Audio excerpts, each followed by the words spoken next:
Et chers collègues, la parole est maintenant à Madame Nadia Sollogoub pour le groupe Union centriste pour 5 minutes.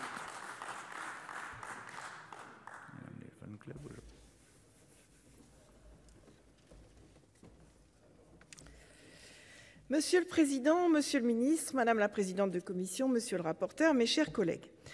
Le projet de loi relatif à la protection de l'enfance, bien que touchant à nos cordes sensibles, fut débattu avec un ton toujours juste et respectueux, parfois passionné, toujours sincère.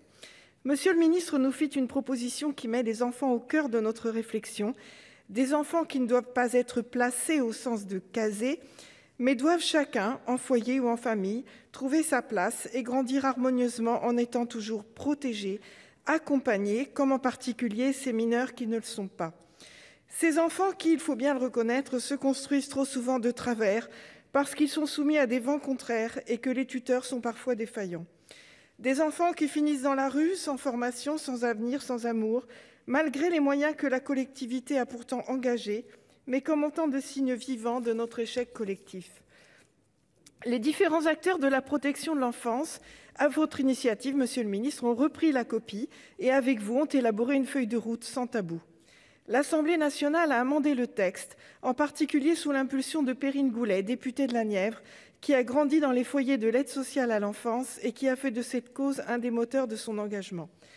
Les mesures élaborées ont visé à assurer un socle commun de droits pour tous les enfants, soutenir tous les professionnels et assurer une meilleure coordination entre tous les intervenants. Le Sénat, en commission et en séance, a poursuivi le débat avec un principe de réalité, celui des moyens des conseils départementaux au cœur de l'action. Je souligne le travail remarquable de Bernard Bonne, rapporteur, qui a, de par son expérience d'élu, une excellente connaissance du dossier et qui a fait preuve, dans l'élaboration de son rapport et ses propositions, d'une humanité et d'une capacité d'écoute que je tiens à souligner et pour lesquelles je le remercie très sincèrement.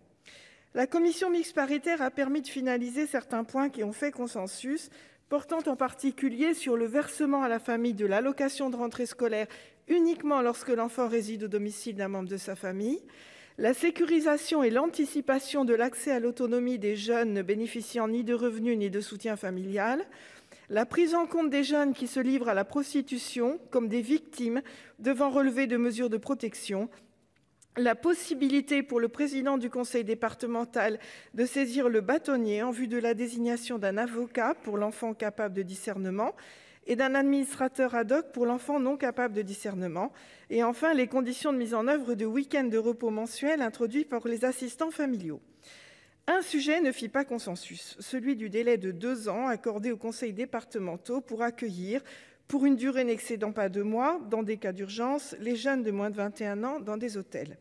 Ce sujet est sensible, il traite du quotidien de jeunes en danger, menant parfois à des drames. Pourtant, l'hôtel est parfois, faute de mieux, dans certains départements, actuellement la seule alternative à la rue. Mais il faudra en sortir, le délai de 2 ans n'ayant pas vocation à être renouvelé. Des craintes ont été exprimées sur le risque de voter une loi de bonne intention, plusieurs dispositions législatives du champ de la protection de l'enfance n'étant actuellement pas encore mises en œuvre. Crainte de faire une nouvelle usine à gaz qui ne règle pas les disparités territoriales ni les aberrations administratives. Incertitude quant au contenu du décret d'application, inquiétude quant aux moyens humains et financiers qui seront engagés et inquiétude face aux choix budgétaires qui brisent parfois les plus belles ambitions. Ces réserves ayant été exprimées, la CMP fut conclusive et le groupe centriste votera le texte définitif. Nous comptons sur vous, Monsieur le ministre, pour que ce texte que vous avez porté vive dans les foyers de l'ASE, dans les familles d'accueil, dans les parcours de ces petits cabossés.